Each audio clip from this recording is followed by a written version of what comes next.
everybody, to this week's edition of the Business Doctor Show.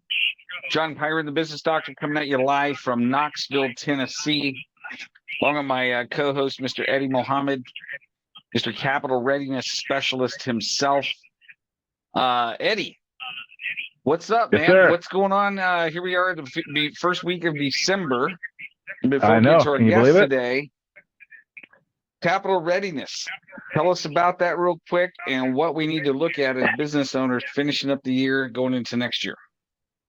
Yeah. So capital readiness is a state where I'd like to put businesses in. So by being capital ready, you're well capitalized. You're able to act and take action whenever faced with opportunities as well as challenges with pure optimism and moving forward, right? Whenever a company becomes stagnant, it's usually due to cash flow problems and they're not able to make decisions right away. They hold off. I'm looking to come in, remedy those issues and find out where the root of the problem is and bring forward the right solutions to bring that company into a capital readiness state. So a lot like somebody who's well hydrated, right? They function better. When you're dehydrated, you're kind of dizzy, you're not functioning well, and so on and so forth. So it's almost like that capital is like watering a plant. You know, we're well hydrating that plant. So that's what we aim to do. And collectively, I think we're all here to set people up for success, man. And that's a crucial element of that puzzle is the capital readiness piece. Yeah, it's and you and I've had this discussion before many times, is the amount of businesses that we personally have worked with on together over the years. And this year, businesses are growing. Challenge is lack of cash flow management, understanding how cash flows through the business. And then they find themselves, oh, man, I made all this money. Where did it go? And I got to hire another employee and buy another business. And so what are some of the things, and this is not meant to be a commercial, it's just that this has been a hot topic for all the business owners I've talked to, especially over the last 2 months, is some very profitable businesses, some of them $8, $9, $10 million a year, and still has cash flow problems. Yet they have a crap ton of revenue. Margins are great. And but yet they can't seem to get the capital fast enough in the doors. And so what do you do for people like that? Well, I mean, it just boils down to planning. Those who fail to plan to fail, right? A lot of business owners out there are very ambitious, very passionate about what they do, and that's fine and dandy. But they have to sit down and crunch the numbers and see, based on their growth agenda and their growth model and their growth plans, do I have enough capital? I have enough runway to get me there, right? Sometimes they get ahead of themselves and get themselves, just because they're so passionate about what they do and they're driven forward, they kind of overthink certain things. And so it goes back to proper planning. So we simply just, again, get in there, troubleshoot and see what solutions we can bring forth to get them back on that path and on progress with that growth agenda that you drew up. Yeah. Yeah. And here we are. It's, what is it? December 3rd. And so I'm already hearing from people, hey, man, get back to me after the first year. Get back to me after the first year. People are already starting to go in this holiday mode. And I had this conversation with the lady today. I go, you realize you might not even be here after the first of the year. You realize that, right? Okay. I said, we don't know. I mean, it's like, I was just spending some time with the Lord this morning. It's like Psalm 139, verse 16, very clear. It's like, I knew you when you were in your mother's womb. I already designed you before you took your first breath. I already decided how many days you're going to spend on this planet. And I wrote it in my book. And what it tells me is I woke up and I was reading this. I'm going, okay, so obviously yesterday wasn't the last day, right? Obviously not, because I'm here. So, and then Jesus is like, you know what? Don't worry about tomorrow, man. Okay, today's got enough troubles of its own. And which kind of leads me into our introduction to our guest today. And I want to set the stage here because I have a tremendous amount. And Eddie, let's go ahead and mute yourself because the feedback's going back to your microphone again. I took a trip up to now. I met these two gentlemen. Sean is the first person I met, and I'll introduce them here in just a second. But I want to kind of tell this quick story before I do their intro, because these two dudes are near and dear to my heart. I watched these two guys come together as partners and create an amazing, amazing environment. Um, and I think it was what I don't know. Sean and Frank can correct me. It's like I think it was like 2 years ago. I drove up to Chico because we started working together in February of 19, and all throughout COVID, not a single turnover, man. And employees are just super super happy, and going, there's got to be something going on. Maybe it's the Kool-Aid, the water, I don't know, So I drove up to Chico and went and interviewed every single one of their employees, and just great things to say. And then saved the oldest employee, a guy named Chris, at the very last. And I went and sat down with him, and he says, "You know what? You've been here all day. I already know why you're here." And Chris was their very first employee, and he goes, "I'm going to tell you exactly why these guys are successful. Okay, I'm going to tell you exactly why everybody here loves them, why everybody here works their butt off. Um, is both of them. Um, Christ is the center of their. They're a faith-based business. Okay, and but more. And I go, okay, give me a little bit more than that. Okay, he goes, when we come to the office, we feel like we are the ones being served. Okay. We feel like they genuinely care about us. They go out of their way to make us feel special. They equip us, they train us, they pour their heart and soul into us. And that's why, I've worked for other engineering firms. That's why I'll be with them until they tell me I can't be here no more. And I walked away from there, and I'm like, man, if more and more small businesses built their companies like this, it would just change small businesses all throughout the country. And the only reason I can say it is like I met Sean at a LaTip meeting up in Grass Valley. And our guest today, like I said, I've been working with them since February 2019, and then earlier this year I transitioned them to my partner, Gary Hinson at businesscoach.com, because they're at that next level, next stage of growth in their business. And I felt they would be better served with Gary's expertise of scaling. Okay. And so they've been working with me since 2019. Frank spent 6 years literally serving our country in the U.S. Navy as an electronics technician before earning his civil engineering degree from CSU Chico. So he's been in the engineering industry since 2006, brings serious expertise in structural design, surveying, and construction inspections.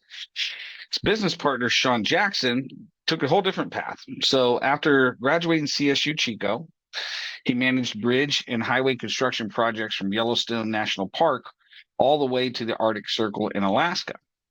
So he spent time framing custom homes to get hands-on experience. Both of these guys are active in their communities through Rotary and youth sports, and together they built Jackson Sands Engineering into a powerhouse firm serving Northern California. And so, welcome, Sean and Frank. My gosh, it's been a road for you guys. Do me a huge favor. Let me start with Frank, since I introduced you first, and you can go ahead and unmute yourself. Is everything I said, do us a favor, fill in the gaps, tell us some things about you that we don't know, and give us tell us something personal about you.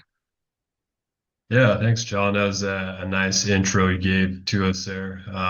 Like John said, we've been working with him since 2019. We had only been together in business for about 6 months, and we met up with John, and he walked us through going from a partnership into an S corp. And starting with just the two of us as partners, going through a number of hires all the way up until we were at 10 employees at one point. And John helped us bring all of those people on board with going through the hiring process, which was one of the things that I can credit having such longevity with our employees, is going through the hiring process, making sure that we got the right people for the right seat. One of the things that John mentioned in talking with our employees is that they feel like they're being served, and that's just one of you know one of my gifts, I guess, is serving people, not only here in the business but at church, in our community. That's just one of the things that that I practice, that I've been able to instill in my children, is to serve. And so that's just part of our nature. Sean's the same way. And I have trouble sometimes when it comes to leadership and going from that servant to a leader. But leading by service is certainly one route to lead, and that's what I work on. So, anyways, we have gone through the process of hiring people, and when John came up here, we hadn't lost any employees, but since then there has been some turnover as company grows and goes through different stages. And in those times where we had to let some employees go, I could see growth in myself for having gone through that process, seeing my weaknesses that led to some of the downfalls that we saw in some employees, and we're just able to learn as we've gone through that process. Um, so that's a little bit about me. I'll see what Sean has to say. John, fill in the gaps for us, man. You go ahead and unmute yourself. Yeah, like you and Frank already started with, we started the company in 2018, and just a little more background on that was I was moving back from Alaska and trying to convince or pick Frank's mind for a little bit on residential structural uh, engineering. And after about 6 months of talking back and forth, finally I moved back, met him in Chico, and was able to convince him to, not let me start the company on my own, but we started together. And so that was September of 18, and as a general partnership. Then John, yeah, you helped us convert that over to an S corp. Start adding employees, 1 to 2 a year. All that was great. Expanding some of our services, really helping out with the campfire. So right after we started in September, campfire occurred in November, and so rebuilding Paradise and the Butte County areas surrounding Paradise. We put together a lot of different custom plans and master plans, helping folks get back up on the ridge. And now, currently, we're working on something we worked on for years with John was accountability to ourselves, and now we're really keyed in on accountability with the whole team, and making commitments and sticking to those commitments, not letting some of those commitments slide. You know what, next week's all right too. But meeting those deadlines and really making huge strides in making those commitments. Absolutely. And so let me start with you, Frank, real quick. I got a quick question for you. So you went from fixing electronics in Navy ships, right, to designing buildings. What made you pivot? How did your military training actually help you become a better engineer? Um, yeah, so it was, after 6 years in the Navy, I got out in 2003. I've done a number of deployments overseas, and knew that, I wanted to get out and go to school. I didn't know exactly what I wanted to do. And so that that pivot wasn't exactly something that happened quickly. It took me, nearly 6 years to get through school, and get into that field. I was able, during school, I was able to work in several internships, kind of get a feel for what civil engineering was and what it could offer.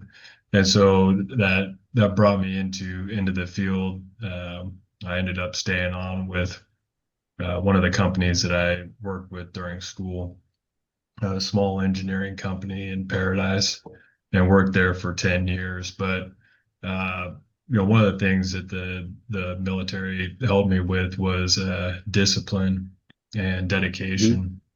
So, and when you stick with a company for 10 years, I mean, there's a lot of ups and downs that you have to go through.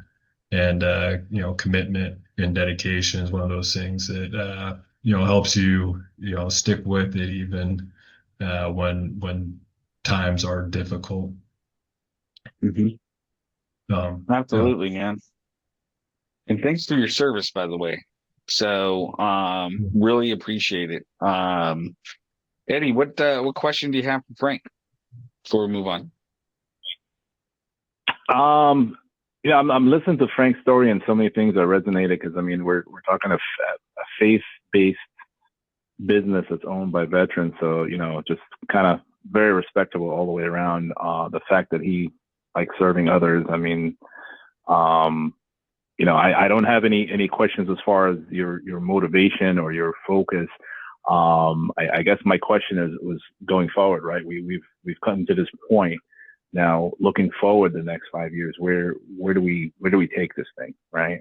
Based on your vision and trying to get a feel for that. Sure. Yeah. So right now we are sitting at 6 employees, and then Sean and I on top of that. So we are looking to continue to grow our company. One of the things that we have just recently got certified is with the SBA as service disabled veteran owned small business. We also got certified with the state of California as a disabled veteran owned small business. And so we're looking to use that to grow our company, to move into more public sector jobs. Right now, a lot of our focus is on residential building, working for private individuals, construction companies, and some smaller jurisdictions. And so with these certifications, we're looking to expand into the larger government jobs.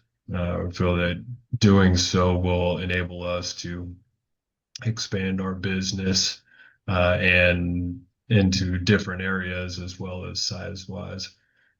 And give us some more diversity in the projects that we're doing and the clients that we're serving. Absolutely. Outstanding. John, Yeah, my like man. So you managed construction projects from Yellowstone to the Arctic Circle in Alaska. I got a question for you. What's the craziest weather condition you've ever had to build through? And what did that teach you about engineering? One of the first ones comes to mind is just cold weather concrete, and that's both in Yellowstone and Alaska where I experienced that. In order to meet the project schedules, these contractors built tents, canopies, enclosures around bridge abutments, walls, retaining walls, various bridge components, and threw a bunch of heaters in there. So it was 0 degrees outside, but it was a toasty 55, 60 degrees inside those canopies. And in one project, they wound up mixing all the concrete on site within a different canopy just to keep it all the same temperature. Another one wasn't as cold, and so they used hot water versus cold water to help heat up the aggregates. cement, mix it all together for the concrete, and then transport it a few miles over to the site before it got too cold. So yeah, those were definitely interesting aspects of those types of weather conditions and projects associated with them.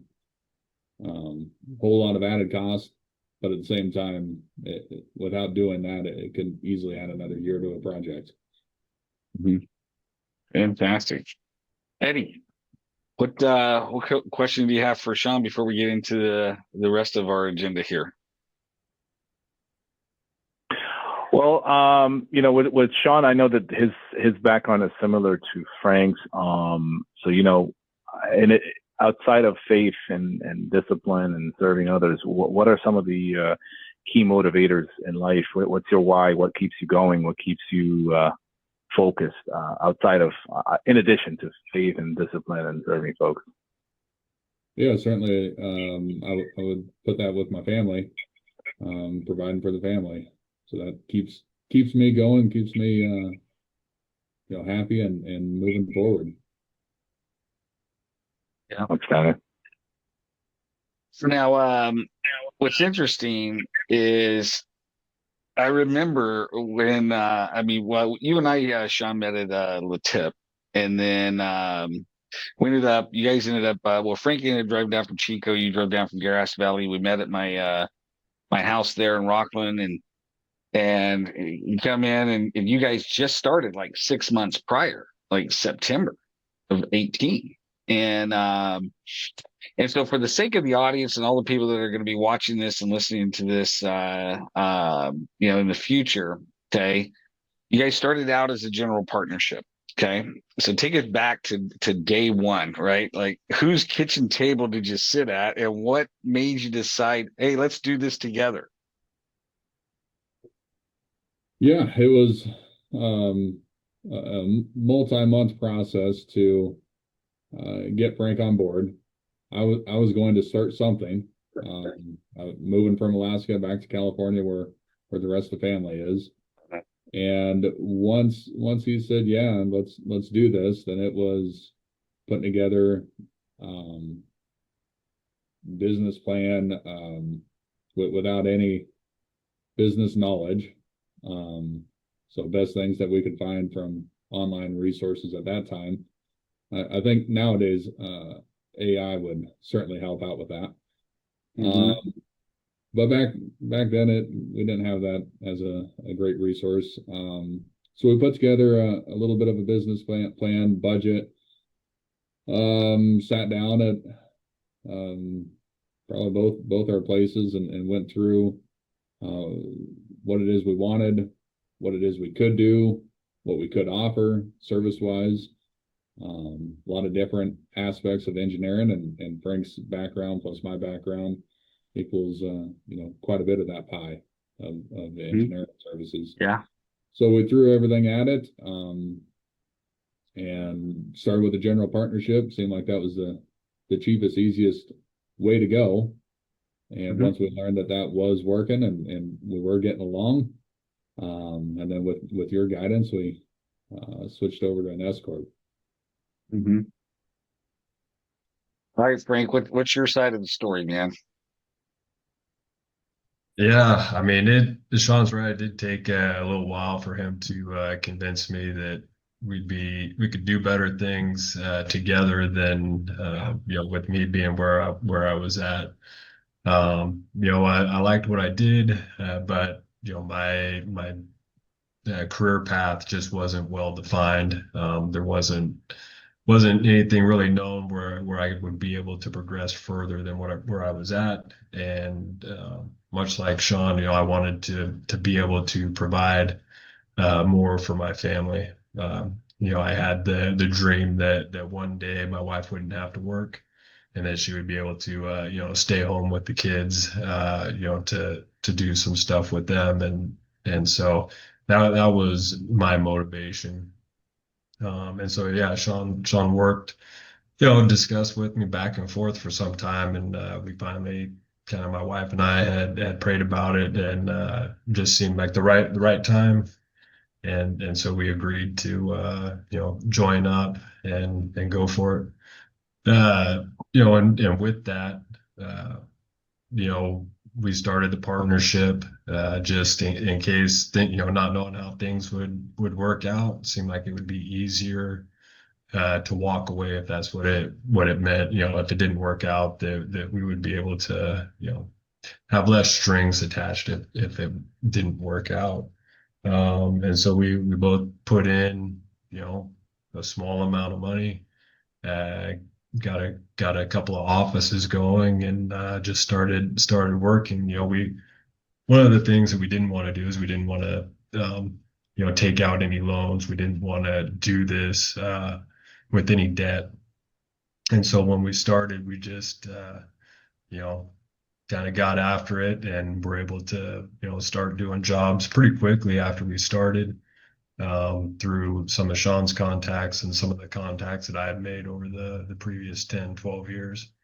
And so we just started working, and like Sean mentioned, that the campfire happened within a couple of months of us starting, which really provided an opportunity for us to serve our communities and give back, to those folks up on the ridge. And so we really, once 2019 started and the rebuilding was getting underway, we were able to really help in the design and engineering of homes up there in Paradise. So that gave us more work than we could imagine to get working on. So uh, yeah, by the time April of 19 rolled around, we had proven the concept that what we were doing was working, and that we wanted to grow our business. And that's when we met up with you and were able to start that corporation.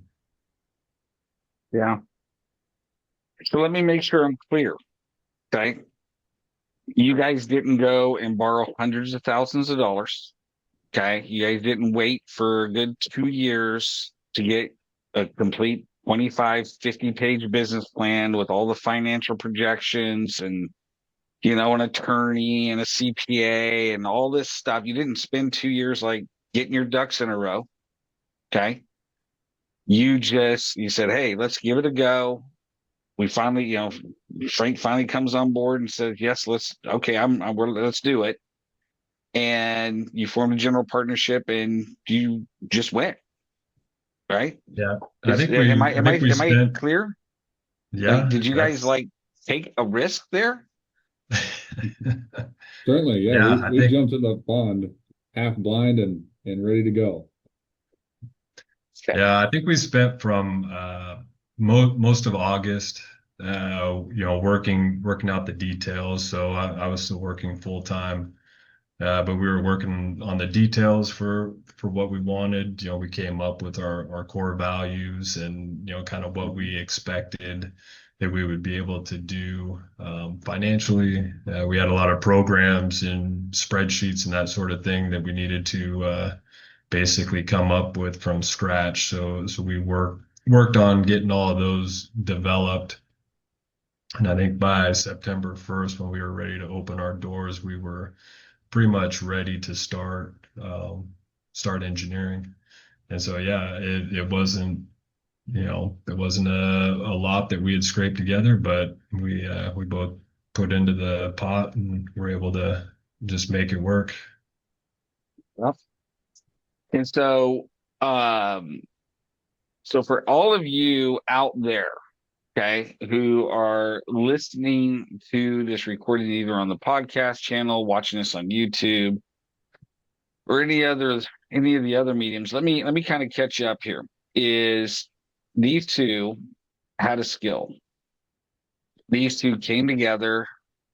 Do we like each other? Yeah. Okay. Do we want to do this? Yeah. How do we get started? I don't know. Let's do a little bit of research. Oh, okay. So let's just do a general partnership and do a little bit of the financial investment projections, and then let's go. And then what is it? September. Let's see. We have September. Let's see. Okay, because I got to do my finger thing because I dropped out of high school. Okay. Let's see here. We got October, November, December, January, February. So I sit with you guys at my house in February of 2019. Okay. 5 months. And you already had success in business. You were already having clients paying you, you know, and you're like, what, do we need like this and this and this, like all the stuff that other people literally would have spent another 5 months or even 5 years for that matter trying to get that stuff done. You guys had already did. And this is a big lesson for everybody here, including myself. When you have a business idea, this is one of the things when I was in the mastermind group with Ty Lopez. He says, if you have a business idea, if you're going to stay in this mastermind group, and if I hear you do differently, I'm kicking you out of this mastermind group. He goes, if you have a business idea and you don't act on it in 72 hours, you cannot do that business idea. Because by the time you figure it out, by the time you plan it, get all your ducks in a row, somebody else already took your business idea and ran with it, and now they're successful and you're not. And that's one of the things I admired about you guys is you guys literally did not know anything about business, and yet you had already done business and had already succeeded at it. And so when I asked you in that room that day, I said, you know what, if you had a magic wand, what does your business ultimately look like? You guys remember that question? Okay. What did you say, Frank? Frank's a purebred engineer, man. I'm putting you on the spot. Didn't prep you for the question. There's no right or wrong answer here, brother. What did you envision wanting this business to look like? Because here you are 7 years later. I wish I remembered that question, but I don't. But if I had to look back, I mean, I don't think we were expecting something, grand, but a job that would allow us the freedom that we were looking for. We had a certain salary in mind that we, wanted to achieve. John had us, kind of articulate some other goals that we wanted, amount of time that we wanted, those types of things. And so really we were just looking for that, bit of freedom, where we would be able to provide for our families and have, the time with them, as we both had, young kids at the time. So. Yeah. Yeah. John, same question to you, man. What you recall when you're early on, what was that driver, man? What was that ultimate goal looking like for you at the time? What was the big reason? Because you already shared family, but there's one thing that hasn't been said, and I already know what it is. It's nothing embarrassing. It's very admirable. But what do you remember? What did you want this thing to look like at this moment in time back then? I can only guess. I don't remember the conversation. Got it. That's it. See, that's a straight up engineer answer right there, dude. He's not going to offer up anything else because it might not be accurate. So, but here, let me fast forward and tell you guys. Okay, so don't want to go back to work for somebody. That was one of the things I distinctly remember hearing. Okay, we want to be successful in business and have a great partnership, and really, we really want to help rebuild paradise. Okay, that fire was devastating, and we have the abilities to do it, and that really drove it. Now, let me fast forward and give you guys everybody some key stats here. Okay, from a general partnership to an S corp. Okay, hired a bunch of people. Now certified small service disabled veteran owned small business for the state of California. Literally their customers, because I know we've done, if you were in a position to refer me, would you refer me and tell us all about it? It's literally, they listen first, they understand capabilities and recognize multiple paths and project goals. They bring real world construction experience to the engineering part of it.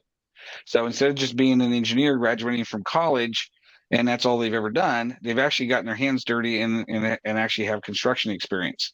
They do creative problem solving, like bonding new wood, steel to existing beams, utilizing wall weights for Is it cantilevered retaining walls? How do you say that, man? Cantilever. Have retaining walls, developing splices instead of replacements. Notable projects: 33 unit, 18,000 square foot multifamily complex, design build 1 year time frame, which apparently is very fast. Okay. And done exceedingly well. Over 100 ADUs permitted through city and county programs. And I want to stop right there because I was literally in the seat with them, and these entire cities and counties are like, we're buying your ADU plans, and anybody that wants to build an ADU in this city or county, they already have Jackson Sands pre-approved plans. Unbelievable. Art sculpture foundations for the city of Davis, city of Orland, on-call services for the city of Chico, and they work with numerous California cities and counties. And so it just goes to show you can take an idea and sit there and figure, or you can take a chance on yourself and execute, because they could have went and got a business coach or consultant right out of the gate. Okay. And had we not met at a LaTic group, we wouldn't even went from there. Okay. But the point is along the way, things change. Okay. Things grow, things change. And when you're building a company, you had all these employees for a long time with no turnover. Okay. Give us a little bit of insight. Okay. What is a business owner? Okay. Because I can say it all day long, but I want to hear it from you guys. Okay. Because you guys have built a very successful, thriving engineering firm. What do you guys look at when you look at, okay, I've got to make a change? Walk us in that mindset as a business owner. How do we know that we need to make a change from a talent pool? Yeah, a couple things that we're first looking at indicators is the current culture, company culture, where we're trying to take that company culture, and the character of various team players and their willingness to commit to the culture, or are they pulling away from it? And then at the same time, production, skill set, how long they've been with us, and how those skills have increased over time, or maybe not increased over time. We're taking all those into consideration, and then also, how can we do a better job at bringing everyone to that right table of the culture that we're developing, and skill sets. How can we better improve skills? Is there more internal, external training that needs to occur? More on the job training. What is it where we might be falling short? And combining all that to see if there's a change in staffing needed. Do we have the right person in the right seat? Mm-hmm. Right. Yeah, when it comes to knowing when we need to make a change in the business, we have a number of indicators that we look at as we're tracking how we do on each particular job, the number of hours that are spent on it, the amount of profit that we're able to make on each job. So we do keep, we're engineers, so we keep a lot of data, and look at those numbers quite a bit to see how we're doing as a company, but also individually in the projects that we're working on. My wife is a nurse, and one of the trainings that she went to, they had said something that has always kind of stuck in my mind, that what you permit, you promote, right? And so most of our employees are in our office here in Chico, and with me being the leader of the Chico team, I have allowed things to slide that end up could cause issues down the road, right? If you permit certain things and let those things slide, it can become a problem. Whether that's letting people, come in whenever they want, that could lead to, some abuse there. If you allow somebody to, watch something, some sort of entertainment during working hours, right? That's something that needs to be uh, nipped in the bud as soon as possible, right? So I mean, there's certain things that I allowed more freedom in certain areas than I should have. And working with the coach, we could see where some of those areas are. John, you helped me, grow in those areas when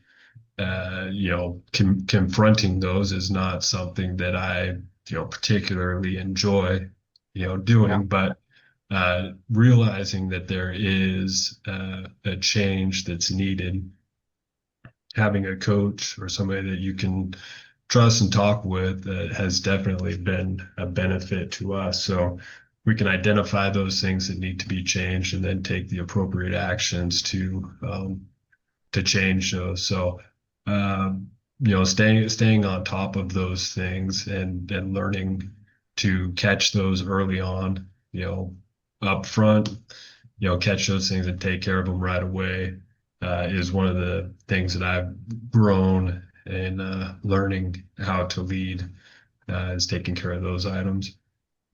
Mhm. And so you find at this stage in your business, is leadership becomes more and more important, Mm-hmm. right? Because you're no longer in the terms of your space considered a micro business. Okay, you're at that point where it's like, okay, we have to build leadership in this organization in order to get to that next level, right? Mm-hmm. And so, what are some of those? Because we've been working in, I've been a client for 7 years, and now working with Gary as that next level coach, if you will. What's the biggest aha moment both of you have had in running the business that you really wish you would have known on day one?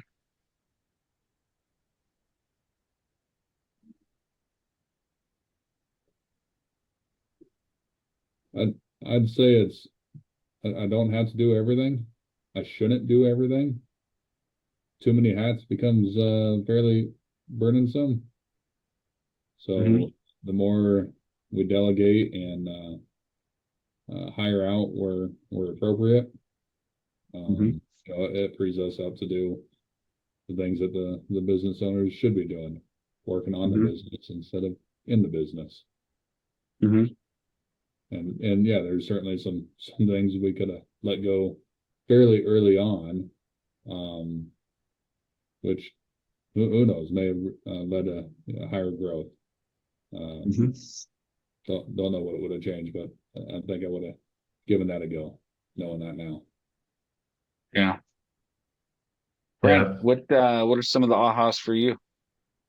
Yeah, I think for me, one of the ahas is that the culture of the company is up to us as the leaders, right? We need to drive what we want that culture to be, and cultivate, those things that we would like to keep and get rid of the things that we don't want to see. So, working with our current coach now, Gary, he's definitely helped us to realize that culture, makes a difference, and that we can work on that. And by improving that culture, right, it leads to more of our team doing those things that relieved some of the burden from us.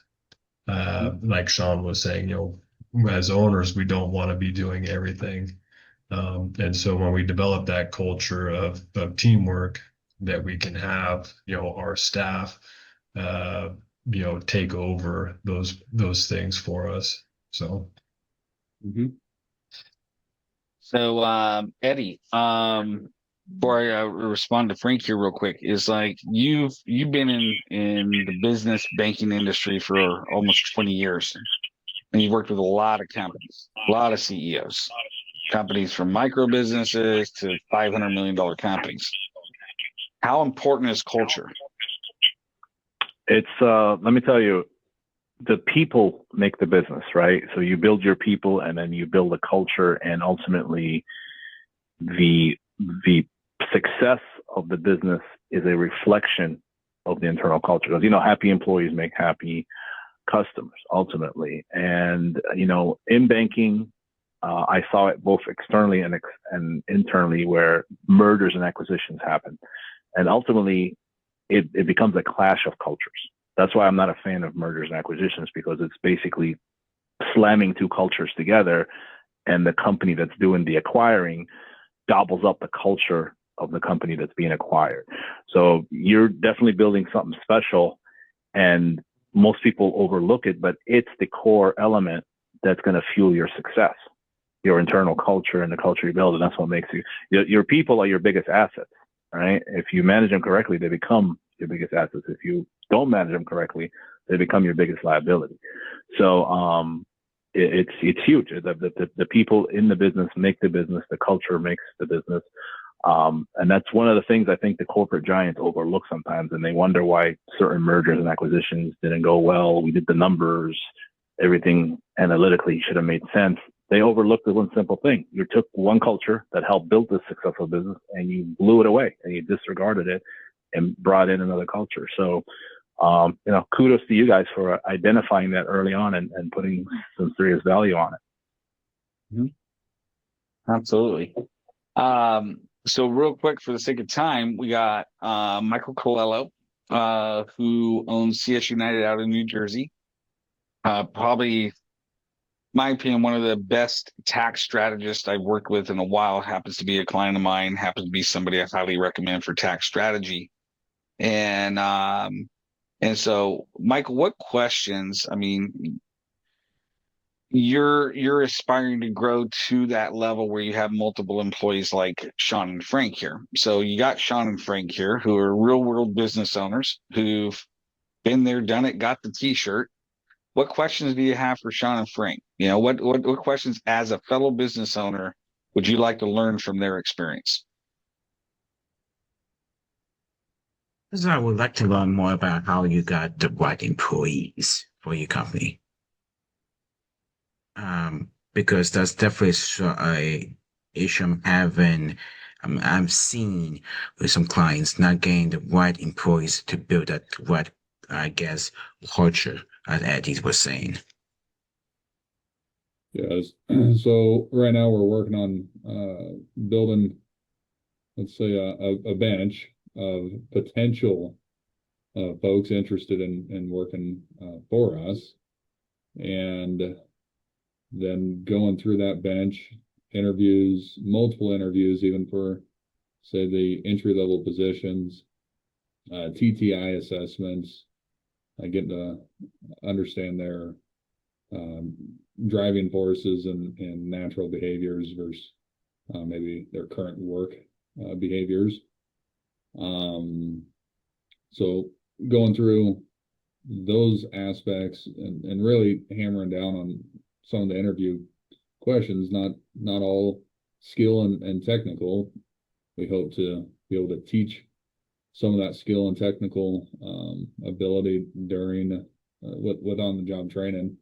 And so we're hiring a lot for character and for some background, making sure that looking through the TTI assessments, that those behavior traits and driving forces match up with our current teams or complement them in ways that don't cause, say, issues down the road.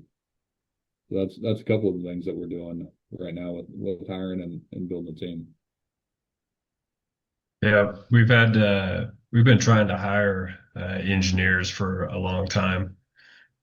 We've interviewed quite a few, and really looking for that right person. And kind of what we found is that there's a sweet spot in the amount of time it takes to go through vetting an employee, potential employee.